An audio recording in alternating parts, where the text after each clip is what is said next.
আসসালামু আলাইকুম। আজকের আরও একটা আকর্ষণীয় ভিডিওতে আপনাদের স্বাগত।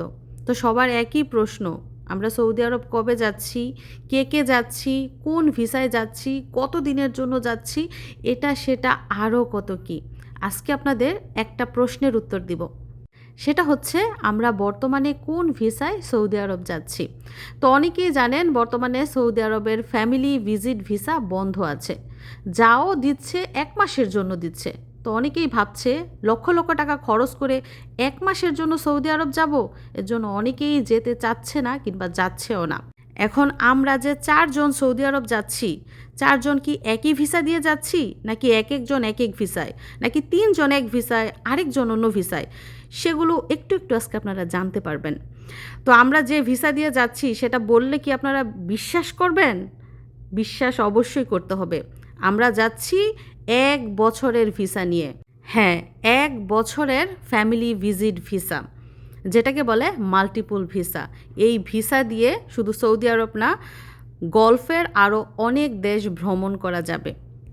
এখন প্রশ্ন হলো, এই দুঃসময়ে এই 1 বছরের ভিসা কোথায় পেলাম, কে দিল, আমাদেরকে কিভাবে এই ভিসায় নিয়ে যাচ্ছে? উফ, আপনাদের কত আগ্রহ জানার, তাই না?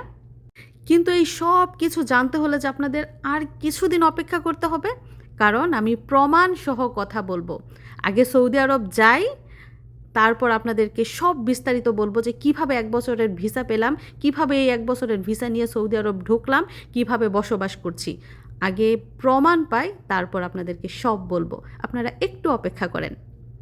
এখন যদি আমাকে পরামর্শ দিতে বলেন, তাহলে আমি বলবো বর্তমানে কারোরই উচিত না ফ্যামিলি ভিসায় সৌদি আরবে আসা। কারণ মেয়াদ হচ্ছে মাত্র 1 মাস, তাও বন্ধ হয়ে যাবে। যেহেতু সামনে কুরবানির ঈদ, হজের সিজন, রোজার ঈদের পরেই কিন্তু সব বন্ধ হয়ে যাবে। আর স্বামীর এত টাকা পয়সা খরচ করে 2 দিনের জন্য সৌদি আরবে আসার কোনো প্রয়োজন নাই। অপেক্ষা করেন, দেখেন মেয়াদ বাড়ায় কিনা। 1 মাসের পরিবর্তে যদি 3 মাসও পান তাও আসবেন, কিন্তু 1 মাসের ভিসা নিয়ে আইসেন না। শুধু শুধু টাকা খরচ করার প্রয়োজন নাই, কারণ ভবিষ্যৎ আছে সবারই। আর আমার হাজব্যান্ড কিছুটা বুদ্ধি, কিছুটা ক্ষমতা আর কিছুটা ভাগ্যের গুণেই মূলত 1 বছরের ভিসা দিয়েই আমাদেরকে সৌদি আরবে নিতে পারছেন, আলহামদুলিল্লাহ। যাই হোক, আমাদের হাতে বেশি সময় নাই, সৌদি আরব আমাদের হাতছানি দিয়ে ডাকছে। তো আত্মীয় স্বজন যারা যারা আছে তাদের সবাইকেই বলা হয়েছে, তারা কেউ কেউ দেখা করতে আসবে। আর বাড়িতে এখন সবারই একটু একটু মন খারাপ, যেহেতু মিশরাতুল জজম সবার অনেক প্রিয়। সে বিদেশ চলে যাবে, তাকে বাড়ির মানুষ অনেক দিন দেখতে পারবে না। আর মিশরাত তো এখনও পর্যন্ত কাউকে ভালো করে চিনে না, সে তো এগুলো আর মনে রাখতে পারবে না। যাই হোক, বাড়িতে অনেক কাজকর্ম গুছানোর একটা ব্যাপার স্যাপার আছে। তো একটু একটু করে গুছাচ্ছি, রান্নাবান্না করছি, সংসার করছি। তো আপনারা সাথেই থাকুন, অবশ্যই পুরো ভিডিওটা দেখে যাবেন। চালাক হয়ে যেতেছে, গার্লফ্রেন্ডের বুন বানাই লাইছে। না না এটা আসলে বুঝ মোটা বেশি এটা আসলে বুঝ জাস্ট বাই বাই বেটা হ্যাঁ ঋতু ঋতু আজকে নাম চেঞ্জ হয়েছে গো, না মানুষ চেঞ্জ হয়েছে? না মানুষ না আমি বলছি নাম আছে এটা আসলে বুঝ আগেরটা কি বাদ? এটা আগে তো এটা আমার ফ্রেন্ডের যে ফ্রেন্ডের জিএফ। ও এলে কিন্তু বই আচ্ছা আচ্ছা, তাহলে ঠিক আছে, ফ্রেন্ডের জিএফ বলে বুন, ঠিক আছে। তো আমার যে তুমি তো তো আঙ্গুলকে একটু পরিচয় করাই দিলা না? পরিচয় বা ও ভালো কথা আমাদের গার্লফ্রেন্ড নেই বৃষ্টি রান্না করতেছে তুমি কি সিঙ্গেল? হ্যাঁ পিও এ পিওর সিঙ্গেল বলে, শুনছো নি সৈতি? সৈতির একইটা দেখছেন? হ্যাঁ,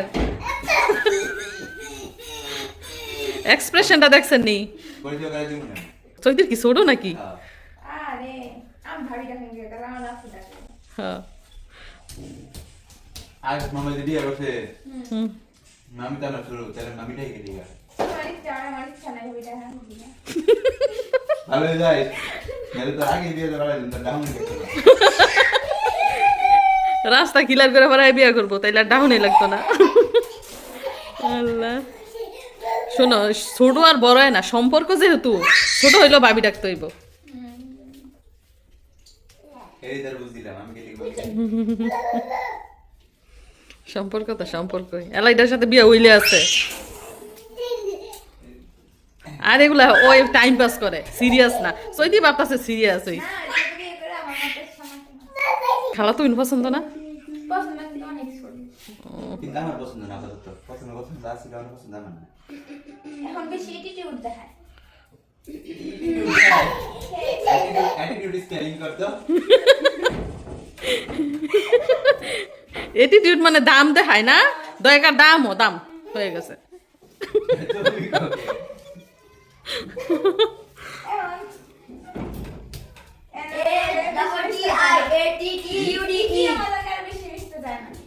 ইতি যাই হোক, ভাই বোন যখন একসাথে হয় তখন কিন্তু অনেক খুনসুটি হয়, অনেক মানে হাড়ির খবর বের হয়ে যায়, অনেক গোপন রহস্য ফাঁস হয়ে যায়। ভাইদের গোপন রহস্য কিন্তু বোনেরাই ফাঁস করে। এটাই হচ্ছে মধুর সম্পর্ক, যে সম্পর্ক কিন্তু বিয়ে হওয়ার পর আর থাকে না। তুই ভাবি ডাক্তার তিন দিন তোরা আমার লাগতো। না ভাবির কাছে এসে আমি ভাইয়ের কাছে। সেটাই তো, সে ভাবিরে দেখতে হইব, সে ভাইয়েরে দেখতে হইব। তো ভাই তো বিয়ে করছে, তাহলে এই তোর ভাই বউরে দেখার মতো না? না, না। সইতি কইতাছে বিয়ের পরে যদি বাড়িতে বাইব বলে কইব জাগ্গা আউন লাগতো না, রাইন্দা বেটা খাওয়াই তারতাম না। সব বোঝে। এটা কইলা আমি লোক লোক বাড়ি তুই ভাই যা বাইরে। এভাবে শাসন করতে হইব। বউ যদি বুইনারে কিছু কয়, উল্টা বউরে শাসন করতে হইব, যে আমার 10টা না 5টা একটা বুইনা আছে, তুই এমন করস কেন? তোর কাজ করে খাওয়াইতে হইব। 2 দিন যদি এরকম দেও বেশকি, তাইলে ঠিক হয়ে যাইব। আগে ওরে ঠিক করে নি। কিন্তু বোনেরই পারবো, দাম পাই উঠে গেলে। বুইনের দাম বেড়ে যাবে আবার। ও ভাবির উল্টা কথা কয়। বা কইতাছে বউরে যদি আবার বেশি শাসন করে, তাইলে বলে বুইনের আবার দাম বেড়ে যাইব।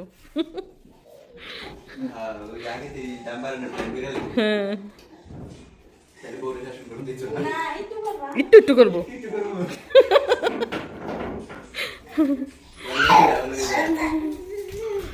আমি বউরে মারতাম না, কাটতাম না, খুইতাম না, বকতাম না। খালি রাত করে বাজার যাবো। গুড়া মাছান মু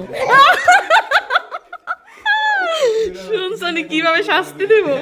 রাত করে বাজারে গিয়ে বলে গুড়া মাছ আনবো, এনাকে কাটালা। এইটাই এসে গিয়ে শাস্তি। দেখতে পারো সিস্টার। হ্যাঁ, বাইরে গিয়ে শুইবো। না এটা কামড় দিব, খাইতে পারবো। শাস্তি দাও হইলো। মায়ের দিটা কত পরে শরীর জুড়াই যাইবো, কিন্তু এই ঘুরা মাছ আসলে আর সারা রাত ভরা কান্দো আর কোটো। এক দিলে দুইবার শুইবো। হ্যাঁ।